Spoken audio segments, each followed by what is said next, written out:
All right, everybody, we're back. Today's going to be part 2 of the roll cage how-to dags. Let's jump right into it. Hush. So once you get all your tools and everything like that, and you get all your measurements that you need, and this is a really good example whether or not you're using a program or if you're just drawing it up yourself. These are some really good dimensions you need to try and figure out. You can do this on a piece of paper. The only thing is it's really challenging to figure out how much tube you're going to use in that bend in the die. Now, I mean, I'm sure there is a formula out there that will calculate this for you and tell you exactly how much tube you're going to use during each bend. Thankfully, this BendTech Pro has great templates and resources and stuff like that, and it can very quickly and accurately give you the number of degrees angle based off your dimensions, the starting location of each bend, and then the total length of tubing, which is very important. Now, when we bought this chromoly, most of the time you don't need more than a 10-foot length. The main hoop normally is about just under 9 foot. That's really dependent on the car. Now, a lot of the import cars like 240s, RX-7s, stuff like that, you could totally get away with a 9-foot piece. However, this Evo actually has a lot larger main hoop than I originally anticipated. It's not going to affect this because we are going to compensate in a really sneaky, tricky way. In a good way, though, because we actually are going to give ourselves a way to weld the cage out fully and drop the cage down in the car. Now, since we have 10-foot lengths, and this is again where having the program really comes into play and why it's so convenient and so nice to have this. For that is I took that total tube length and I kept adjusting the dimensions that I had. Mainly, actually pretty much only the total tube, the total main hoop height, until I got to that 120-inch figure, or 10 feet, which is awesome because now we don't even have to cut this piece of tube down. We can just take that 10-foot length and throw it in the bender and bend it at those angles, at that starting point, and you're done. And you don't even have to play the guessing game. That's to say, like I said, you couldn't just go out there with those simple tools and, kind of get a start and end at where you need to be and really kind of rough estimate some of that stuff. The other thing is you could bend up a bunch of test pieces and see how they fit in each thing and kind of get an idea of how much tube you're going to need. All of this takes time and money away from your project. And that's why I said it's so important that if you want to, go ahead, but if you can, get the program. Just get a program, get a 2-dimensional program. It doesn't have to be BendTech Pro, it doesn't have to be BendTech, it doesn't have to be any of that. It can just be a simple app that tells you the total tube length dimension based off that formula. So it's really important. Don't waste your time, don't waste your money.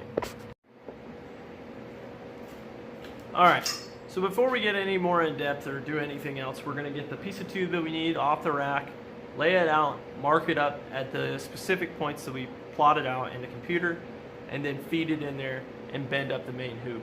This is going to give us a good starting point for the rest of the cage. That's also why I didn't progress with cleaning it any further, because I don't want to clean anything that I don't have to or spend the time that I don't have to trying to figure it out without actually having somewhere to start from. So you get the location of where you want the main hoop, then you bend the main hoop, and then you place it in the car. Everything after that, you're going to transfer into the computer or on piece of paper or whatever so that you can plan ahead accordingly.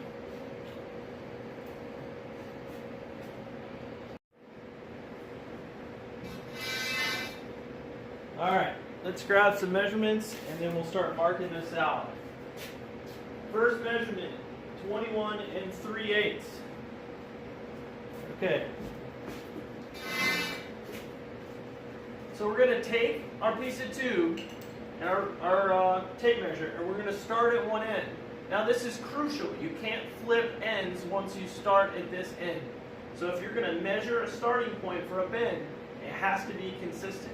You can't just bend this end and then go to the other end and use those marks. Whatever direction you start in is the way that you have to travel. Now, you can mark it or mark half of it, switch it in the program, and then bend it from the other side if that's what you have to do. A lot more complicated and a lot more risk that you fuck it up. Basically, I already forgot the measurement. 21 3/8. Okay, 21 3/8. So we're gonna take our tape measure. We're gonna have our tape measure on the piece of tube. We're gonna draw an arrow on the piece of tube. I really wish I had the red Milwaukee marker and not the green one right now, which I have no idea where the red one's at, so that sucks. Let's make sure this is 10 foot before I get too invested in this.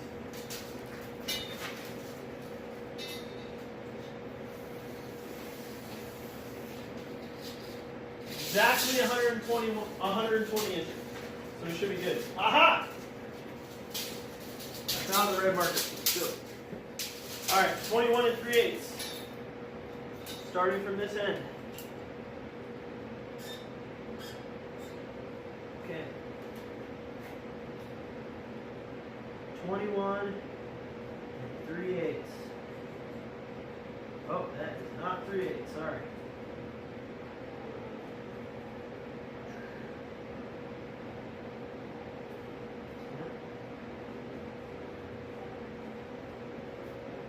Now you need these measurements to be fairly accurate. Obviously, if you have them off, it's going to make the tube look like shit. It's not going to look even. So we need to go get the next measurement. It's 37 5/16.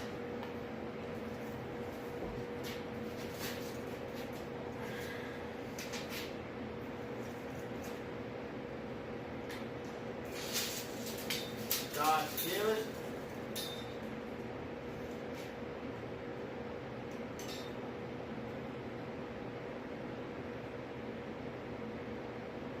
Okay, 37 15 16. Excuse me, that's what it was, not 5/16. 37 15 16. Yep. Okay, 75 1/8.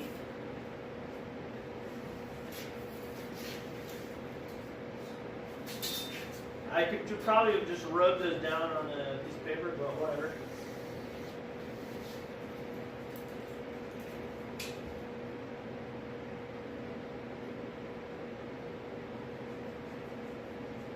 Okay, 75 1/8. I believe the last one's 98 1/2. You gotta check.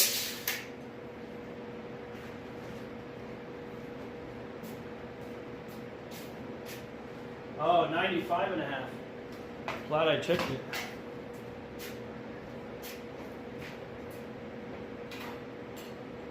Now what we might do is grab some 3M pad and clean up this tube.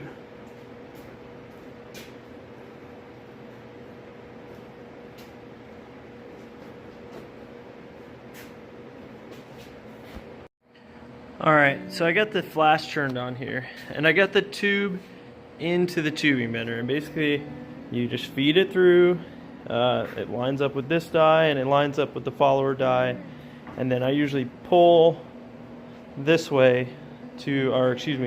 push this way so that the ram extends slightly, puts a slight bit of pressure on the tube so it doesn't just fall over.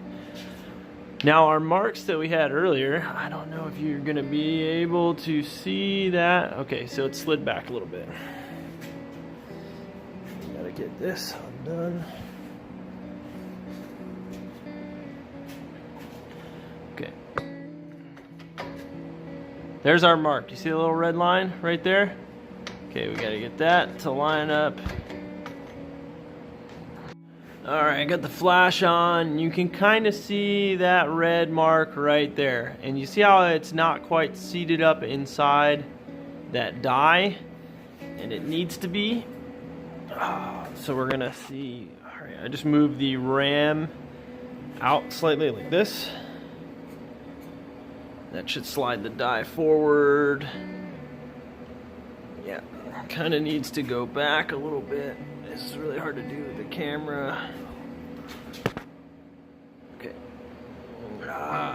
All right, so now we're right on that line, and that die in there, this inside die has to match up with that line, because that's essentially where the bend is going to start. So now we need to, we had it all slid in, we got it all lined up with our mark. We're going to tighten down this collar, which on my bender is a 5/8 wrench right here. Grab this, not look like a retard because that's the wrong side. There we go. Okay, and what I'm doing now is I'm locking this tube down against the collar, and what that's going to do is that's going to stop this thing from sliding or moving. Now we're going to grab our handy dandy rotational device, and all this is this was pretty easy to make. This was 2 pieces of Schedule 10 1.5 pipe. An 1.5 pipe is bigger and has a 1.5 pipe has a larger outside diameter than the 1 5/8 tube. So I cut that down, and then I left it a little space on both sides. That way, you know, I could use it on a smaller piece of tube as well, not just an 1 5/8 one. And it tightens down real nice, and it gives us a good way to measure the planar rotation. So I'm going to get this kind of lined up like that, and flip this on, and then once it stops freaking out, zero it. So there you go. And then, yeah, the other thing I forgot to do is this is a brand new die, and I have my die set up with a big piece of welding rod, so I need to bring my shit over here and get this all set up and put the welding rod on there. That's what I use as the indicator for the wheel instead of the flimsy thread-in thing that this thing had on it before. I might actually get lazy though and just try and find a bolt. I don't know. I'll figure it out.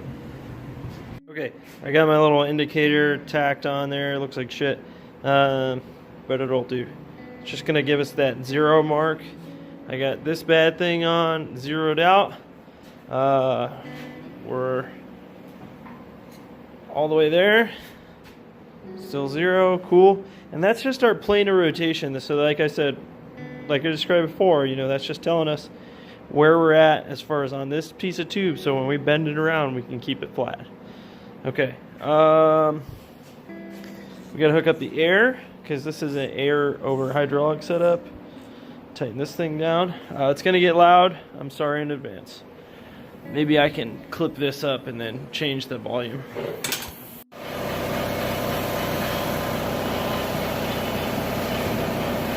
All right.